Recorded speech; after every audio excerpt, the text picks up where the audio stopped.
from 19 different countries. Correspondent Camila Montoya Galvez. The guidance that we obtained shows that U.S. Citizenship and Immigration Services has ordered a complete and categorical stop to all legal immigration processing for cases filed by nationals of 19 countries. Marissa Montez heads Loyola Law School's Immigrant Justice Clinic. I just wish the public remembers that this is impacting not only individuals, but families and people who really make up our community and societies locally. A Democratic senator is demanding the Trump administration give bonuses to all air traffic controllers who worked during the shutdown. Transportation Secretary Sean Duffy announced last month the $10,000 bonuses would only go to the 776 controllers and technicians who didn't miss a shift during the shutdown. They're patriots. We are grateful to them for the work that they've done. But in a letter to Duffy first obtained by CBS News, Illinois Senator Tammy Duckworth says excluding 96% of the controllers who also worked without pay but missed some shifts due to illness or childcare issues is an insult at a time when the government should be doing all it can to retain air traffic controllers. Michael Wallace, CBS News. New Englanders are digging out after their first major storm of the season. Driving around in the snow has been a little scary, a little slick out there, I would say. That snow is a little heavier than I thought. Jenna Chapelis in Nashua, New Hampshire, which got almost 5 inches. Next, for the Northeast and Midwest, wind chills 20 to 25 degrees below zero. The White House is pushing back after an admonishment from a pop star. A day after Sabrina Carpenter warned the Trump administration to stop using her hit Juno and X-Post showing ICE agents arresting Latinos, the White House is using her man-child lyrics to respond. The caption, anyone who would defend these sick monsters must be stupid, or is it slow? No word from Carpenter on whether she'll pursue legal action. This is CBS News. Think O'Reilly Auto Parts for all your car care needs. Get the parts and service you need fast from the professional parts people at O'Reilly Auto Parts.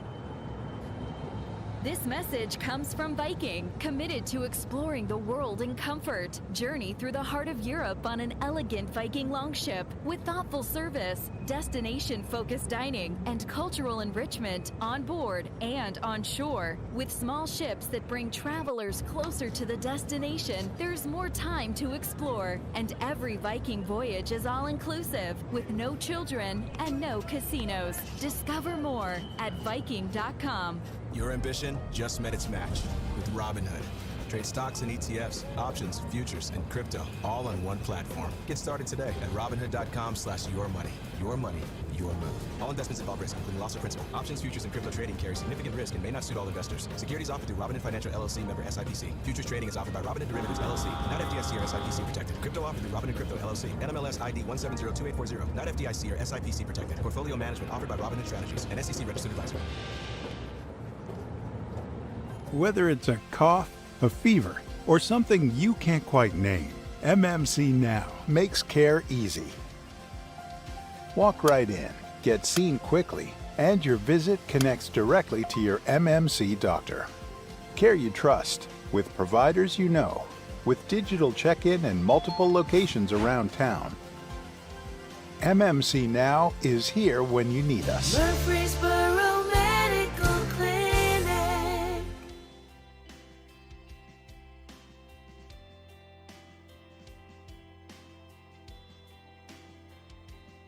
To Blue Raider Atlanta. WGNS AM, FM, online. We're the Good Neighbor Network. FM 101.9 and AM 1450 Murfreesboro. FM 100.5 Smyrna. Audio and video streaming at wgnsradio.com. This is the Roundtable. A look at the news, views, politics, and people that are shaping Rutherford County.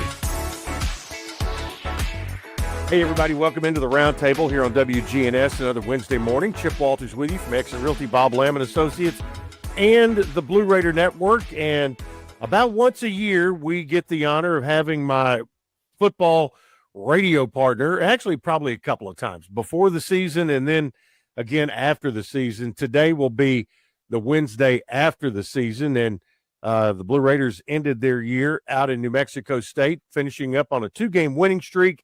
And today, that's not going to necessarily be the bulk of our talk today, but we will kind of kick things off today with a little football talk and Joe, as you can see, if you're watching on Big G TV today, Joe went shopping while we were out in El Paso.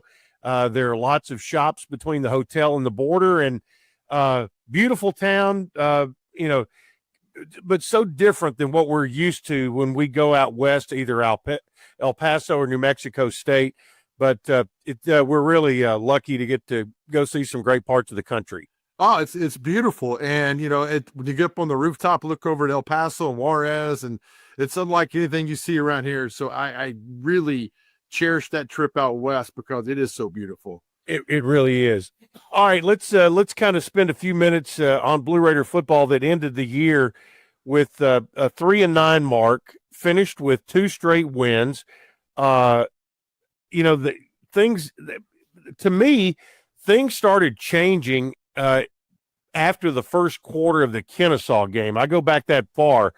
They kind of got it dug in a hole and then kind of fought their way out of it, lost that game by 8, tried to learn how to win during the month of October, and much talked about lost 3 games by a total of 8 points. Then you had the games in November, win 2 of them, let the FIU game get away late. And the Western Kentucky game, probably as competitive as we have seen Middle and Western in a few years. Oh, absolutely. We were not laughing, but that Kennesaw game, they were down 21-0 quickly. And if this goes, they're going to get beat 84-0 because Middle had no answer for them. And then something clicked. You're right. That second quarter, Kennesaw scored 3 points the rest of the game and were shut down. And so you're like, there's something here. But I'm telling you, the job of a group of 5 head coach is so difficult because I was looking today, so many MTSU guys are now in the Power 4 level starting. But there's a lot of schools that do this. So it's just a matter of getting hot at the right time. And Middle, they fought, they battled, they played really well. And the fact that they ended the season on 2 big wins for them is really good. Now you bounce forward with that for the next year in 26. But to see that team fight and come together and see the future with Gagliano at quarterback and a few other guys, I think it's really bright right now. But like anything else, you got Power 4 schools who are looking at your talent and say, I want that guy. They're picking and choosing who they want. So how many guys they can keep around? I think there's a bright future going forward in 26 for Middle Tennessee State. Yeah. What is to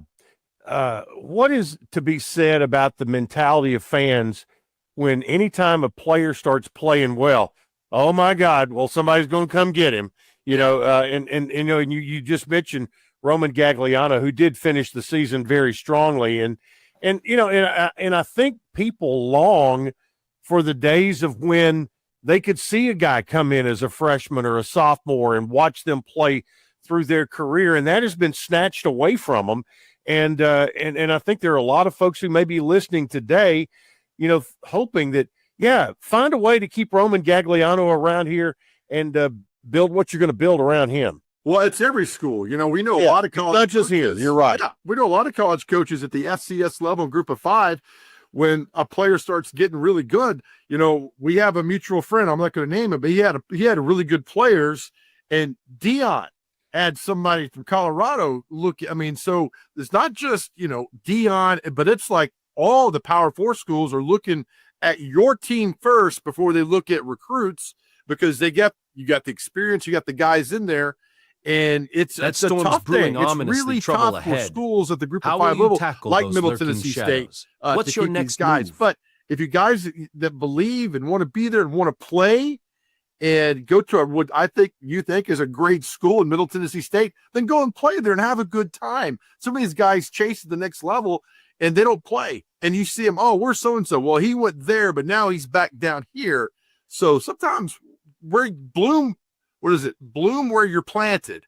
And I think Middle Tennessee State's got that great oomph of being in a group of 5 school that could really do well. Other schools are doing well, and Middle can do well as the same. And it's a progress, and all these schools are going through it. But I think there's some talent at Middle Tennessee State going forward that hopefully will stay here. I'm not going to tell a kid what he can and cannot do, but I think Middle's a great place to go play football. Well, you and I both had long conversations with Derek Mason about this. And I remember the first time he and I had a long talk, kind of a little deep dive about this.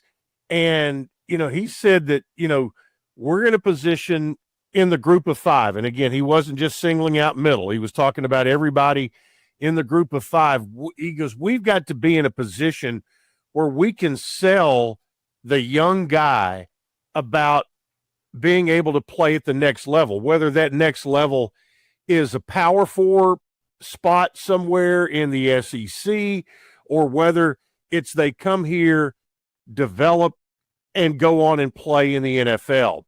And so, and I'm trying to wrap my head around that as an old schooler. And, now we're in the week of where every other Twitter post is blah, blah, blah, blah, blah. That being said, blah, blah, blah, blah, blah. I'm going somewhere else. So, it's he has bought into this, that you can, that at the group of 5 level, you can have success as a transitional program, one that brings kids in, develops them young, and whether they move on somewhere else after 2 years or whatever, 3 years, but you've had them while you had them, and they go on somewhere else. And I think about this past weekend, and there was a graphic that football put up about Landon Collins, DJ Taylor,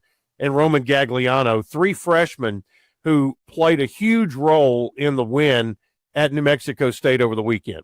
Oh, yeah. I mean, that's the point. That's the point. When you get, it's no more like, the carryover happens anymore. It's great for coaches, but so much turnover with the program. And the 26 MTSU team is going to look vastly different from the 25 team. But if you can keep those key pieces around, like Gagliano, Landon Collins, and DJ Taylor, a few of the linemen, then you've got some building blocks going forward. I go back to me. I was an okay college football player. I wasn't the greatest by any means, but I worked hard. But I was also raised by a single mom. We didn't have a lot of money. So if somebody said, I'm going to offer you $50,000 to play there, I'm gone. I don't begrudge a kid for doing that. I really don't, because I know what it's like on that situation where you want to help your mom out. You want to buy Christmas presents and you want to keep the lights on. I understand that. So I'm all about guys getting what they're worth. But at the same time, you could really build something at Middle Tennessee State and not necessarily go and be a third teamer at Michigan State or wherever. It doesn't matter. But you can really make something yourself and get recognized. I mean, Kevin Byard, Reed Blankenship, and should we go on and on about guys who are really developed at that level? You're playing every day. You're on the field every game. I don't want to go be a second or third team backup somewhere in the SEC. That does me no good. So if they can stay at Middle Tennessee, develop these guys, which they can, they could do that. I think it's a win-win for everything. But it's not just Middle Tennessee State. It's every school, group of 5, Power 4, FCS. Guys are moving and shuttling around, but you find your core. If you find your core, you got something. Yeah, and it's not just football. I've sat in Nick McDevitt's office looking at a whiteboard that, he's looking at the positions he's got to fill from guys who are gone. And there's a lot of pressure on them over about a 60-day period of finding guys, and they had to go get 9. Rick Insel had to go get an entirely new starting lineup of a team that went to the postseason a year ago. And so the thing is, you're not going to hit on 100% of those. And as you go along, you're going to have some great years. You're going to have some years that, just didn't quite get them all. But and the thing is, now it's important if you're going to either praise or criticize, be part of the solution, not part of the problem. Oh, I can only imagine what Nick McDevitt, because you're looking at that whiteboard, in May and June? Yeah. And your season starting in October. I could only imagine. So getting guys, I think I asked Coach one time, I was like, hey, show me in the coach's playbook about the portal. And we laughed. He's like, yeah, there's you just exactly what you said, because you go out and get guys who think you're going to be good for your program, and you don't know. You just got to bring all these guys in. And so the job of doing that, a college basketball coach, I think football, there's so much talent out there, so many players out there, but college basketball, how many 6'9" guys you see walk around Murfreesboro? Right. I mean, it just doesn't happen. So the job that he does to find players to bring in there and then be competitive, I couldn't do it. So God bless Nick McDevitt for being able to corral that and putting a good product on the floor that's competitive, that can win ball games. I couldn't do it.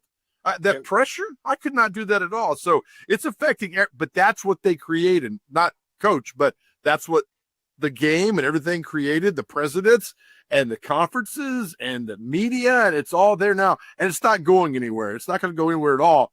And now you've got kids and parents who are bartering with the school. Like, I want to go to school A, but if school B offers me more, well, then school B offers them more. Then you go back to school A and say, hey, school B got me some. Coaches now are at the point of like, go to school B. We're good.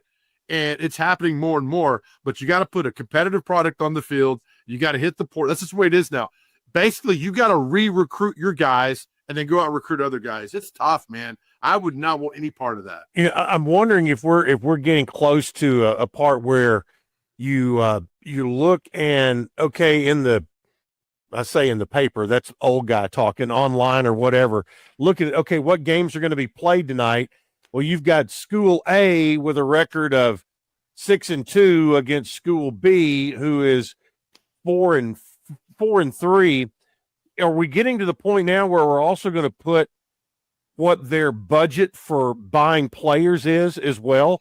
Would that kind of would that be fair? Because and you know, show what a coach can do with, you know, the amount of money that he's got to spend. Oh, I totally agree, but the Power 4 schools are going to go for that because that puts them on the level with the group of 5 guys, and it's not going to happen. So if I was doing it now, if I was a football coach, I got you for 1 year, and we're going to play, we're going to be a team and everything. I'm going to tell you, look, if you think you want to go to the next level, well, then show them. Show us on Saturday that you could go to the next level, but you're going to be part of a team. This isn't an individual thing. You're going to be part of a team. You're going to block. You're going to tackle. You're going to play special teams. You're going to practice. You're going to class. So you're going to be part of the team for a year. And then January, if you want to go, that's fine. And we'll help you do what you got to do. But when you're here with me, I got you. And you're part of this team. And if you don't want to be part of the team, then you're not going to play. And I think now coaches are doubling down on that. And I think it works. I think so. You know, Derek Mason's got experience in recruiting. He's got experience in conference play. He's got experience in going out and talking to kids and parents and all that stuff. So I still think this is a work in progress. He admitted it.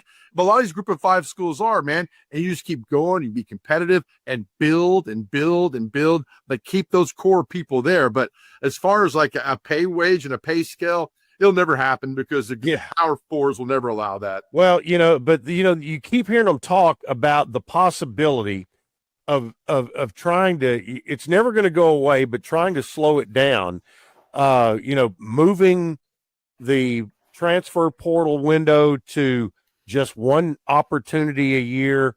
There's still some talk about the one-time transfer with no encumberment, but finding a way to slow down that second, third, and fourth transfer. And as this show airs today, it's National Signing Day for college football. And Derek Mason, to use some of his words, and he is a man of words, you know him very well, is that he talks about this signing day being draft day, because what you're going to see at the end of the day is a lot of high school players and that are going to be signed today. Today is going to be the day for the high school signees. Then you have the transfer portal coming up in January. He calls that free agency. That's when everybody starts making the move from one school to the other. So he, you know, I think they have a good idea about how to go about this. It's just, it is still just a wild, wild world out there. It is, and I think what's going to happen, I think spring ball is going to go away for the next 3 to 5 years. Yeah, I think it's going to be mini camps in May, in June, July. You get the guys on campus; they're there, and use the spring to work out and build your team. But you know, the portal happening, was it during or after spring practice? You know, I invest all my time in Chip Walters at quarterback, but the portal hits and you're gone to another school. I've wasted spring practice on you.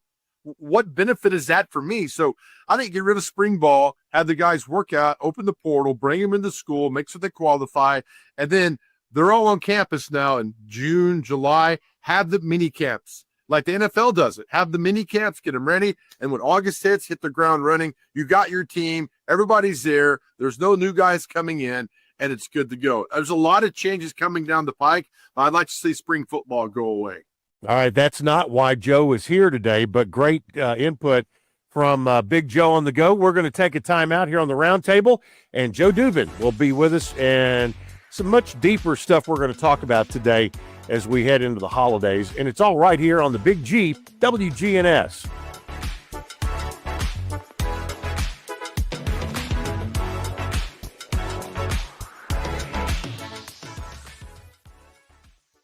Whether it's a cough, a fever, or something you can't quite name, MMC Now makes care easy. Walk right in, get seen quickly, and your visit connects directly to your MMC doctor. Care you trust, with providers you know, with digital check-in and multiple locations around town.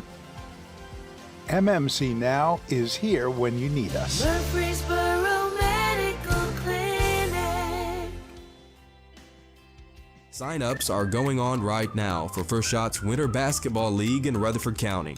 Coach Andy Herzer guides kids to sharpen basketball skills and build teamwork through exciting clinics and games. Since 2003, First Shot has empowered youth to grow in mind, spirit, and body. Don't miss out. Join the fun and develop lifelong skills. Visit firstshottn.org today and register for the Winter Basketball League. That's firstshottn.org. This is Shannon Woodfin Parsons with Woodfin Funeral Chapels. The Murfreesboro Christmas Parade Grand Marshal is Mr. Bill Allen. Mr. Bill worked for Woodfin Chapel for years. Mr. Bill is 100 years old. He was at Normandy Beach. And I want to thank Mr. Bill for his service. I want to thank all veterans that help protect our freedom and our country. It's the most magical day of the year, and you can watch it all live. Big G TV is where Christmas comes to life with coverage of the Murfreesboro Parade, Sunday, December 14th at 2 p.m. Brought to you by Kenneth Barrett for Sheriff, Middle Tennessee Electric, Farm Bureau Insurance, and Woodfin Funeral Chapels. See every float, every smile, and the moment Santa arrives on Big G TV. Streaming at wgnsradio.com/parade. Hello, I'm Adam Tipton with Farm Bureau Insurance. For over 75 years, Farm Bureau Insurance has proudly served Rutherford County, helping protect what matters most to our neighbors. If you're new to the area or just new to us, please give us a chance to earn your business. Give us a call at 615-893-1213 or visit us at 818 South Church Street in Murfreesboro. Our agents and staff are ready to serve you. From our team to your family, we wish you a very Merry Christmas. Good Neighbor Events is brought to you by the law offices of John Day, AmeriCare Pest Control, and Old National Bank. This is a paid legal ad. I'm attorney John Day. Many lawyers are quick to say that they'll take the insurance company to court for you. But how do you know if the lawyer is an experienced trial attorney? Ask them if they're certified. And in order to be certified, you have to have tried a lot of cases, taken a 2-day test, and get recommendations from judges and other lawyers. My wife Joy and I are both certified as civil trial specialists, and we have the experience to get the answers, justice, and compensation your family deserves. Call the law offices of John Day. Let's check those WGNS Good Neighbor events. Breakfast with Santa, this Saturday morning at the Almaville Volunteer Fire Department. Santa will be there, along with a delicious breakfast. And you can get your pictures with Santa there. The Breakfast with Santa at the Almaville Volunteer Fire Department. That's at 911 1 Mile Lane in Smyrna. Also, Saturday brings the Bethlehem Marketplace to Southeast Baptist Church. If you've never attended, you need to be there. You actually immerse yourself in the Bethlehem Marketplace, walking through the streets of Bethlehem the day after Jesus was born. the Bethlehem Marketplace, this Saturday and Sunday, noon until 5 both days, at Southeast Baptist Church, 708 Minerva Drive, here in Murfreesboro. The Red Cross is still critically low on blood, so especially during this Christmas season, give the gift of life at the Red Cross. Phone 800-RED-CROSS and make an appointment to give blood at a time that fits your schedule. Those are WGNS Good Neighbor events. Rutherford weather. We'll see gradually decreasing cloud cover for this afternoon with high temperatures climbing up into the mid-40s. For tonight, dropping to 27. I'm meteorologist Michael Carroll from the WGNS Rutherford Weather Center. Right now, it's 29. WGNS is powered by Middle Tennessee Electric. Are you ready to take control of your energy usage and save money? Download the MyMTE app to track your energy consumption, pay your bill, and even report outages right from your phone. It's free and available now in iOS and Android. This is the Roundtable from News Radio WGNS on FM 101.9 and AM 1450 Murfreesboro, FM 100.5 Smyrna. Listen and watch at wgnsradio.com.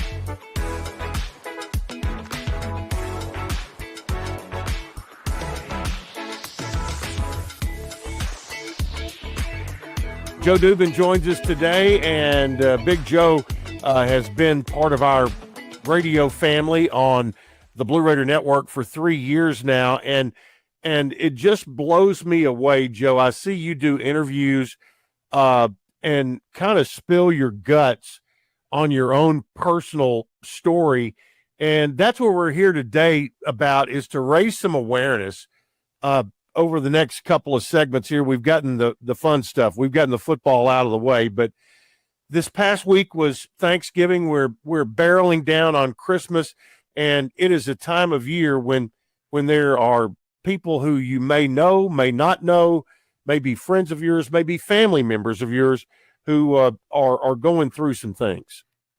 Yeah, and that's the thing about this, the seasonal depression. I didn't know what that meant. I mean, I grew up happy. Everything was great. And then it hits you, the seasonal depression. You're like, what's going on? What has happened? Why am I feeling this way? And it's tough. It's really tough. And, with the sunlight, less sunlight during the day, Christmas, you're missing people. You're missing your mom, your dad, whoever. You're missing somebody. And then it hits you. Then, like, January's here, and like the first week of January is really difficult for a lot of people, but it starts now. It starts this week, on this Wednesday and Thanksgiving, of people getting upset and like, why am I here? What's going on? And maybe the place isn't better for me if I'm not here. And I'm telling you, Chip, I hear it all the time, man. The amount of men who've reached out to me in the last 2+ years, we started doing the mental health message on the radio, especially in Nashville, on my own personal journey, and the stories that I've written is equally encouraging and discouraging, because and this is specifically mainly for men. I can't speak from a female's perspective, but for men, I mean, the big, bad, tough guys. And it's tough, man, when you kind of lose your identity and not know what's going on and unsure what's happening. And it's difficult, but the amount of men who've reached out is really grateful. But it shows that there's a lot of men out there who are still struggling. And that my whole thing is just feels to get alive, them to stay talk, sharp. right? I am not What's a doctor. your strategy for I'm not a weaving therapist, through those shadows? nor do I proclaim to be one. I'm just a guy who went through, for all intents and purposes, a personal hell. And, a lot of it was my fault. But I needed that wake-up call. And once I came out of the funk, and Chip, you were a big part of my recovery in this world, is to tell men, look, it's okay to fall. It's okay to be disappointed in yourself. It's okay to break down and not see things as you used to see them. It's okay to be that way. But what I need you to do is not let it overtake you and be something like, oh my gosh, like what for me on Sunday night, I know this is a Wednesday, but on Sunday nights, I would pray when I was going through it. I would pray to God for daylight not to come. That's all I would do. On Sunday night, I would pray for daylight because I didn't want to get up and face the world. I didn't want to get up. And it was difficult. And, I slept a lot. I lost a lot of weight. And it was not fun. But once I emerged from that personal dark cloud, I was like, you know what? I'm going to let men know that it's okay but I need you to talk. I need you to reach out and talk to somebody. It's because that opened my world up. And I still go to therapy. I have a great therapist. I talk to people all the time. And I tell guys all the time, I don't need to know what you talk about in therapy. In fact, I don't want to know. I just need to know that you went. That's what I need. So when I get up and I get these messages on my phone, hey, man, I took your advice with the therapy, or I reach out to somebody, I am telling you, that's like winning the Powerball to me. And because I know you're going to go home at night and be with your family and see your kids, and the story is not going to be bad. It's not going to be bad. That's going to have a ripple effect for generations. So I just need you here. That's the whole thing. And I preach every day about salvation and forgiveness and God's grace and his mercy and his love. And trust me, I've made some massive mistakes. And the only thing that saved me was the grace of God and his mercy. Otherwise, I'm not here. But it's available to everybody. And so that's why I let people know it's available to everybody. I just need you to open up. And once you open up, I'm telling you, you're on a street you've never seen before that's absolutely beautiful. And once you're on that street, and you'll realize the gratitude in the world, the gratefulness in the world. I knew what gratitude meant, but I didn't know what it meant to me. And once I realized gratitude and seeing it every day, everything changed. So that's it. That's just the message every day. I was telling people how important they are, how wonderful they are, how lovely they are, how beautiful they are going forward. And if you could just open up, talk to somebody, and realize how great you are, then we're winning. We got a long way to go, but we're getting there. Now, I don't want to go too deep into the weeds on your own personal story, but it's fine. I'm an open book. You talked about that you didn't want to see daylight to come. Was it as simple as that, or was something that was a more sinister, deeper meaning going through your head at that time? I will tell you, for 6 months, all I thought about was how I could end my time on this planet. That's all I thought about for 6 months. I told no one. Nobody knew. I mean, I talked to you on a regular basis. This was before I joined you at MTSU, but that's all I thought about for 6 months. That's all I thought about. It was like, how my time on earth is done, and how am I going to do this? And looking back now, I was like, man, but I realized during all that I had God's hand, and I see a lot of things. And I was like, sometimes you need to be broken down. You need to be shut down. You need to be going to the studs before you be rebuilt again. And it was bad. I mean, I think I lost my identity. You know, I was in TV for you, and this had nothing to do with TV. But that was a job I enjoyed. It wasn't so much about being on TV, but I enjoyed the chaos. I enjoyed writing a script with 30 seconds to go to get on camera for somebody. That was my world, and I enjoyed that. And I wasn't in that world anymore. And a lot of things are going on with personal, you know, and my son was becoming a teenager. He was in high school doing great things. And, you know, I was seeing him, how great he was doing. And my daughter had just gotten married. I'm like, why am I feeling this way? And I realized I had lost my identity along the way. And it was awful. I mean, I had planned out scenarios that would shock you. You're like, no, not you. And that's why I had to tell people now. It's like, it was bad. And one time I went through it twice, really, really bad. And the second time I was in a corporate world. That's why my disdain for the corporate world for me is really bad. Now, if you enjoy the corporate world, God bless you every bit. It just wasn't me. And I was working in a place where it was hybrid. Nobody was there. I like to talk to people, as you well know. I like to be around people. I like to see how you're doing. I like to shake your hand. I mean, how was your weekend? I mean, all the good stuff. Nothing there. And I was like, I can't do this. And so I sat down. I said, all right, late June, I said, all right, Lord, we're going to do that. I need 2 weeks. I'm going to pray constantly. I'm going to believe. I'm going to go out of my shell. And I tell people all the time, 2 days later, you called me. You called me 2 days later, and my phone rings, and I saw your name. Well, we had a friend of mine that was a coach in Murfreesboro that passed away, Bobby Wells, coach at Riverdale, great man. He's a brother of my best friend. And I was going to his funeral, and I thought you were calling about that. And we discussed that a little bit, but then you mentioned, like, hey, there might be an opening here to call football games. I know you love football and you played football, and it'd be a lot of fun. And I remember I had you on speakerphone, and I put the phone away, and I was like, all right, I see what you're doing, God. I see this now. And then we talked, and you get back to me in a few days, and great. 2 days later, Chase McCabe from the radio station calls me and says, hey, my partner's leaving. It's 9 to 11. There's not a lot of money, but I'd love you to do it. And it just overwhelmed me with emotion. Like, oh my gosh, I had to go through this hell personal journey of ego and going away, not being around anymore, and see this. And I was like, yeah, that's why I'm so grateful for you and Chase and everything else. You know, I took $100,000 a year pay cut. I haven't missed a penny. Because you know what? We'll figure it out because we've always figured it out.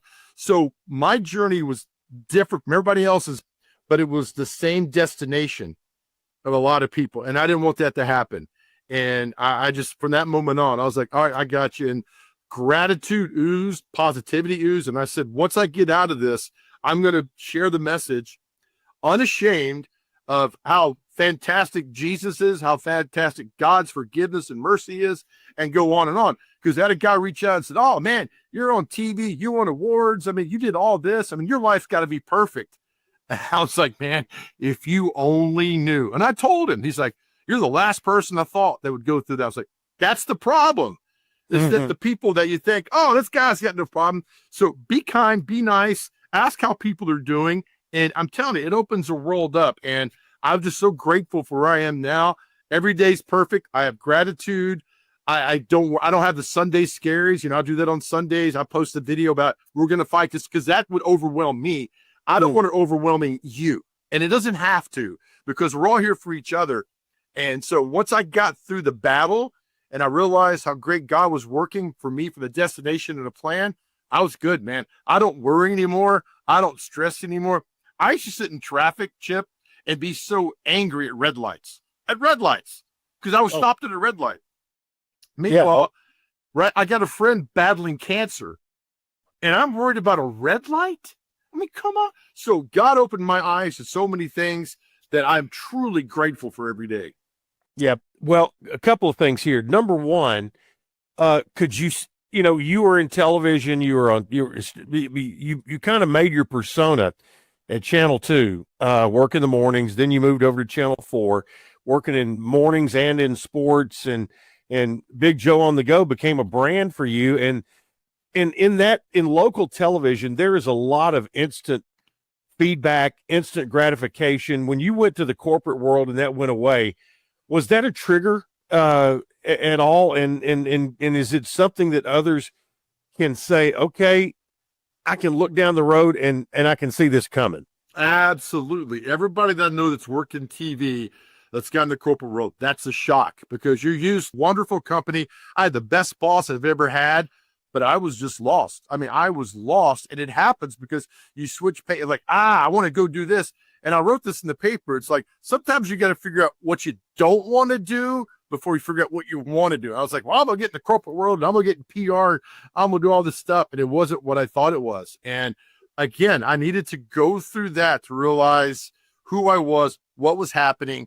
And I say this all the time, that sometimes God takes us from where we think we should be to go to a place that we don't know we should be, to turn to the person that we need to be. And I read that every day, Chip. I'm like, oh, I'm reading this every day. And there's a journey, here's a destination. Meanwhile, through all this, I've had a lot of friends that have taken their own lives. And there's some that we know together. And it was shocking. It was really shocking, because some I had talked to a week or two before, and they're gone. One of my interns in television, a guy that I love dearly, is no longer with us. He battled some demons. And I'm like, there's something going on here. I gotta, when I get out of this, we're going to talk about this. And it wasn't my plan to do this, but the fact that I found hope and I found, again, God's grace and mercy, it's really good. But there's still a battle going, and there's guys that are suffering all the time. And I'm telling you, and I tell people all the time, I'd rather hear your story than go to your funeral.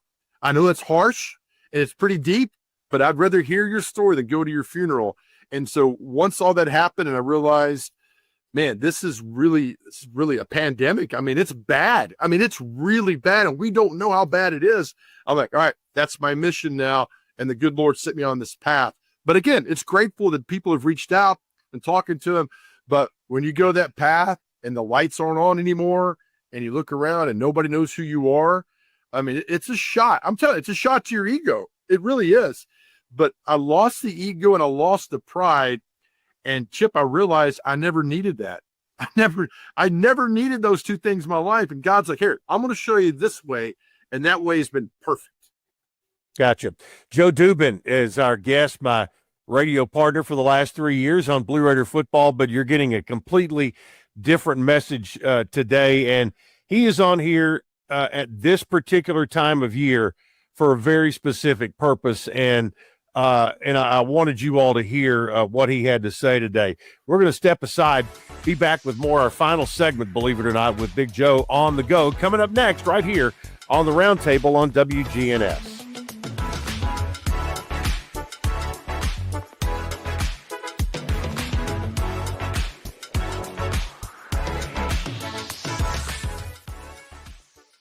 Whether it's a cough, a fever, or something you can't quite name, MMC Now makes care easy. Walk right in, get seen quickly, and your visit connects directly to your MMC doctor. Care you trust, with providers you know, with digital check-in and multiple locations around town. MMC Now is here when you need us. Murfreesboro Medical Clinic. Merry Christmas, Rutherford County. I'm Kenneth Barrett. I'm running for sheriff in 2026. This time of year brings back lots of great memories of those who have gone before us, those still with us. I love sharing time with my family, friends, swapping stories, and laughing. I've been proud to call Rutherford County and the sheriff's office my home my whole life. When elected sheriff, I will continue to work hard, keep our families safe, and serve with honesty, integrity, and heart. From my family to yours, Merry Christmas. Every holiday season, MTE joins in the fun, supporting and taking part in local Christmas parades. From Murfreesboro to Fairview to Franklin, we light the streets, celebrate with our neighbors, and share in the joy of the season. Good energy is the heart of the holidays, because it's more than electricity. It's the spirit that powers every celebration.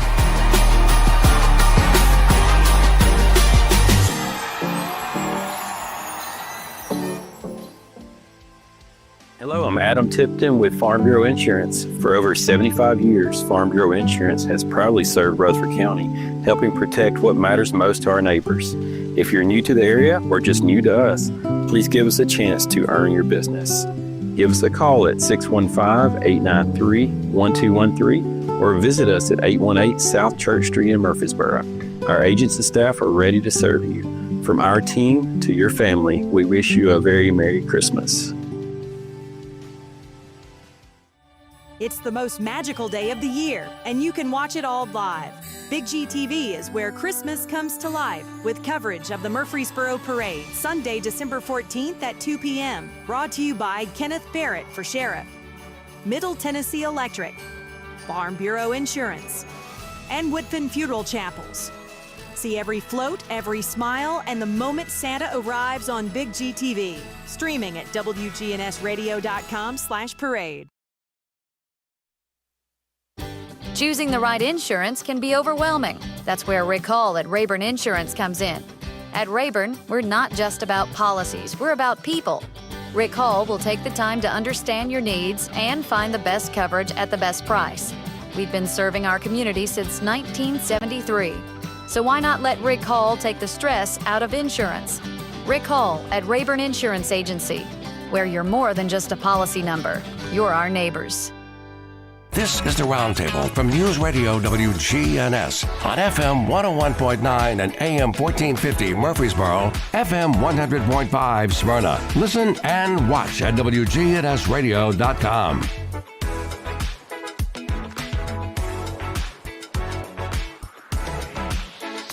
Final segment with Joe Dubin here on the Roundtable on WGNS. And one thing I wanted to ask you about, you've mentioned that that God and the Lord have put things now that you can see in your path. Were you particularly a religious person growing up, or prior to going through the challenges you went through, and what opened your eyes to your faith? Well, my grandpa was a very faithful religious man who still, to me, is the greatest man who ever walked on planet Earth. And he instilled early into me, he's like, son, I just, praise God, praise the Lord, and realize that he's always watching, but he's always there for you. So it was a thing, and you drift away in the 20s, and I believed I was saved and all that stuff. Then you find your own path, and, you get busy in your world, and then you realize when you go through all that you need forgiveness. I mean, I really can't forgive me. And you read the passages about forgiveness, and my grandpa, my mom always preached forgiveness in every way possible. And it was really something like, all right, I know he's there. So now we're going to talk. And, I wrote a book during all this called Screaming at God. And it was about during all of our dark clouds, there's a sliver of light that's always there, a positive light from God. And I wrote that. I remember my brother got mad at me. He's like, that's a terrible title. And I was like, Rick, I don't think God cares if we scream at him or yell at him or whisper to him, as long as we're talking. So during all this, it was a journey of like, all right, I need to rediscover my faith that's inside and rediscover who I am. And I need that grace. I need that mercy. I need that forgiveness. Only one person that can provide that can help me. It's funny. I laugh sometimes.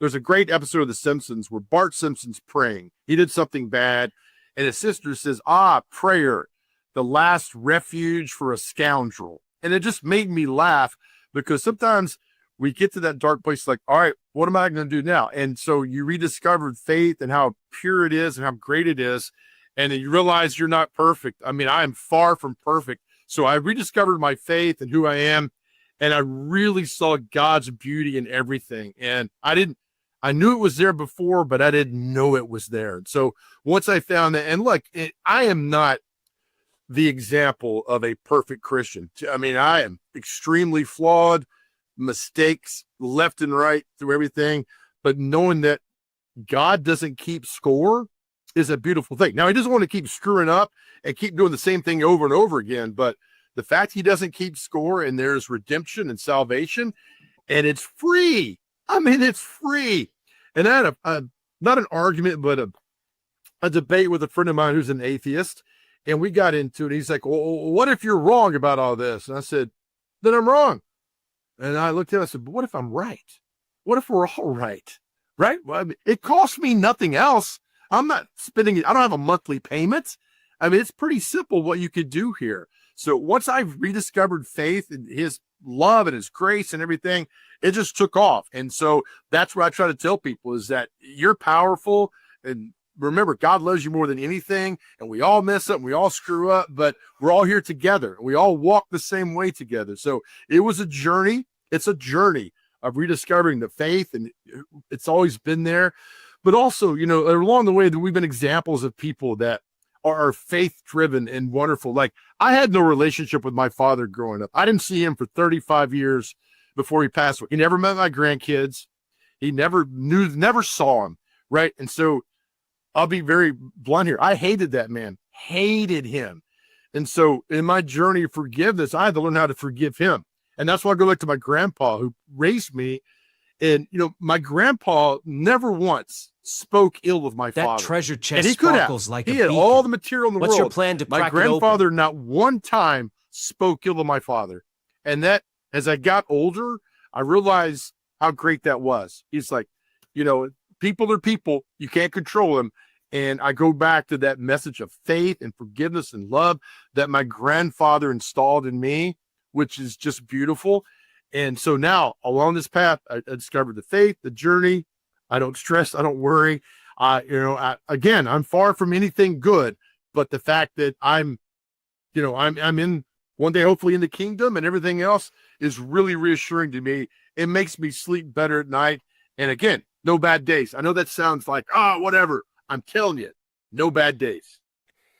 You talked about your grandfather a lot during that last answer. He helped change you. What has becoming a grandfather yourself done to you? Well, I think it's overwhelming. It's not emotional. it's overwhelming because when I hold my granddaughter, I see my grandpa, right? I see my mom, and I see the wonderful things that are inside of her. I think the best part about this, Chip, is that she doesn't know my story, right? She just knows me as grandpa, and that's it. So I've got a clean slate with her, and it's beautiful, and she's wonderful. And my God, I mean, it's a love unlike anything I've ever felt in my life, but she just knows me, right? She doesn't know the struggles. She doesn't know the deep depression, the anxiety. She doesn't know any of that. She just knows who I am, that I'm grandpa. And it's a wonderful, beautiful thing. And other grandparents tell me, like, hey, when you hold your grandchild, you realize what it's all about. And I truly did. So I didn't cry. I didn't go anything different. I was just overwhelmed holding her because I see our family and this little girl, and I'm I'm blessed to be her grandfather. Are you kidding me? This guy, I mean, the massive screw up, I mean, the divorces, the bankruptcy when I was 21 years old. I mean, all that. I don't deserve this. I don't deserve any of this. But the fact that God's grace and mercy is pure, heck yeah. I tell people all the time about this, Chip. I was like, sometimes when good things happen, we question it. We all do. And I'm trying to tell you, when good things happen to you, don't question it. Just let it happen. Realize that is grace given to you. So having my little granddaughter in my arms, you know, I saw her this past weekend. And it was beautiful seeing her and holding her, because with her, I can do it right. I can get it right. I can do it right. And to show her the love that my grandpa showed me. Redemption, right? Yeah. Absolutely. It's all about redemption and forgiveness. But I had to put my feet on the floor every day. I had to get up, and like my therapist said, you got to find a reason to get out of bed every morning. You got to find a reason. And I found the reason through the trials and tribulations and good people like you, other people in my life who came in there at the time I needed them. Forever grateful, man. Forever grateful for you and so many people along this journey who've helped me out. Now I got to give back. Joe Dubin is our guest today. We're heading down the final stretch of our final segment today. And, you know, we're talking about depression, seasonal depression, and Joe's telling his story, hoping that some of you who may be listening will grab onto a grain of what he's gone through and let it help you somewhere along the way. This time of year in particular, we're talking about seasonal depression, causes and triggers. We've talked about shorter days, less sunlight. Why is it? Because it's the holidays, which are supposed to be so joyful, sometimes trigger sadness or stress? Well, I mean, I ask you, I mean, both your parents are no longer with us. I mean, it was the first thing of like Christmas, and that presence, that aura is no longer there, that energy. And I'm like, God, I miss that. I mean, I really had a tough time the first couple of Christmases without my mom being really, really tough. And I think it all adds up, because you're growing up, Christmas and Thanksgiving was family. It was a great time. Everybody's together, and now they're gone. And you're like, oh man, but you realize it happened to them as well, you know? So we all go through that. And so we're supposed to be happy, but you know, maybe your relationship's not good. Maybe your job's not good. Maybe there's things you're battling inside that have always been there. They all seem to come out at this time. It's getting colder.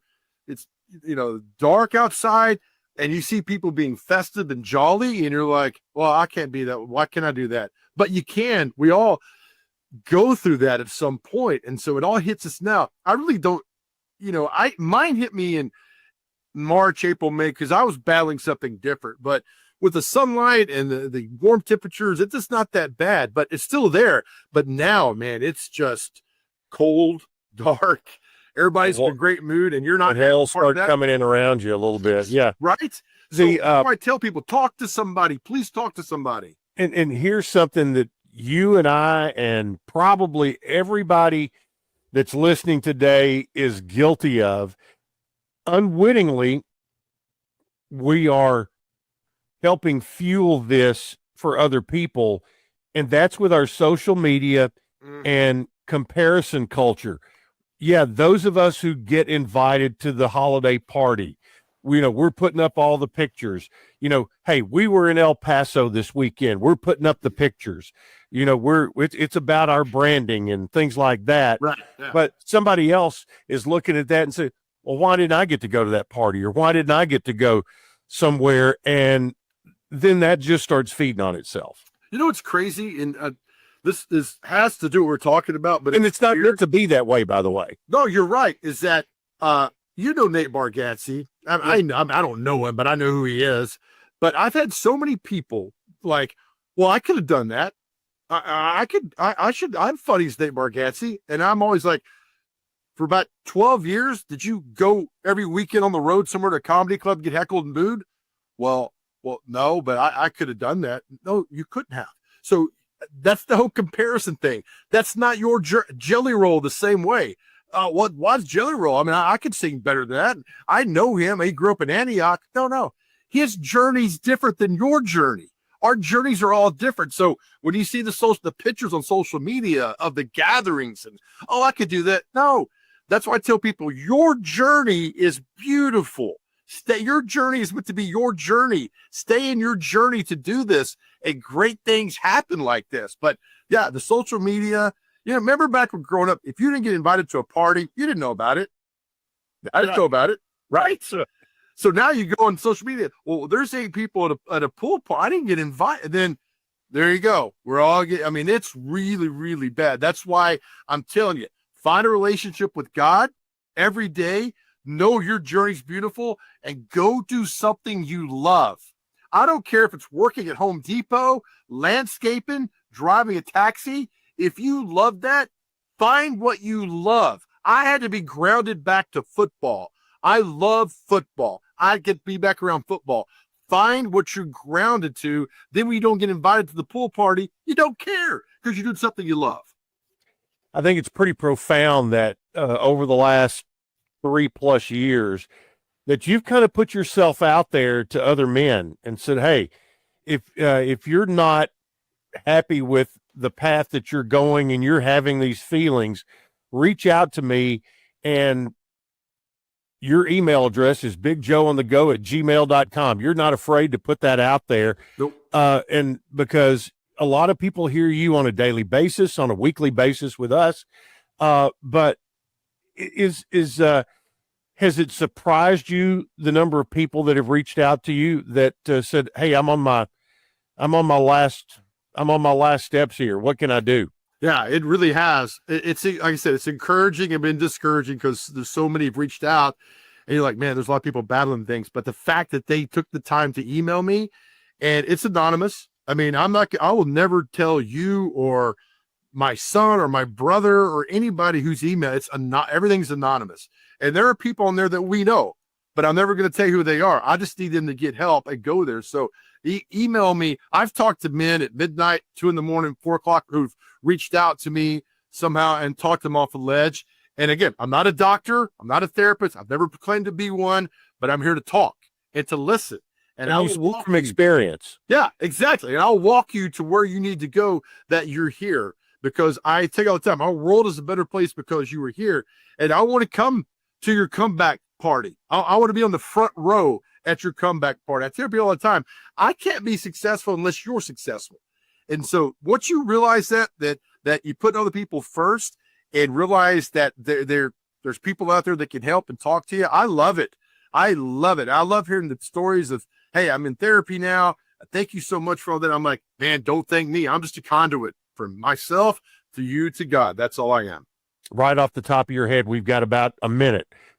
Resources that are available to people very easily. What are they? Well, on your cell phone, you can dial 988. That's the easiest way. You can call or text. Somebody's there 24 hours a day, 7 days a week. We have a website on our radio show. It's UnityPsych.com/Big Joe. We've had a lot of men who've gone there and done that. UnityPsych.com/Big Joe. That gives you right. They get telehealth, get offices here in Middle Tennessee, help. But if you need immediate help, reach out. You got my email address. You can find me on social media or call 988 on your cell phone. Somebody's always there to talk to you. Help is there. As I tell people all the time, you don't have to go through any of this alone. You don't have to. Well, Big Joe is my radio partner on Blue Raider football, but more importantly, he's a friend and someone special in my life. And, I'm going to be missing not meeting you at the airport or at the stadium somewhere this weekend. But matter of fact, we kind of get weaned off of each other during TSSAA's Blue Cross Bowl anyway. But thank you so much for opening up, spending some time today and and I'm sure helping others. Well, again, you're part of the journey, and I value your friendship and what you mean to me. And so you're an asset to the community. I said it on the radio on Saturday. Your dedication, passion, and just love for Middle Tennessee State and for all things. I see the work you put in behind the scenes, and it's truly gratifying. And so I'm really grateful that you're part of my journey. All right. Big Joe Dubin is our guest today. If you missed any of this or share this on the podcast section of wgnsradio.com, it'll be up there pretty quickly, and hope that if you know somebody that needs to hear this, get that link, send it to them. So that's it for us today. We'll have another guest coming up next week, and also Brian Barrett coming up next right here on the Big G. WGNS. Have a good Wednesday, everybody. Subscribe to Big G TV, local content that matters to Rutherford County.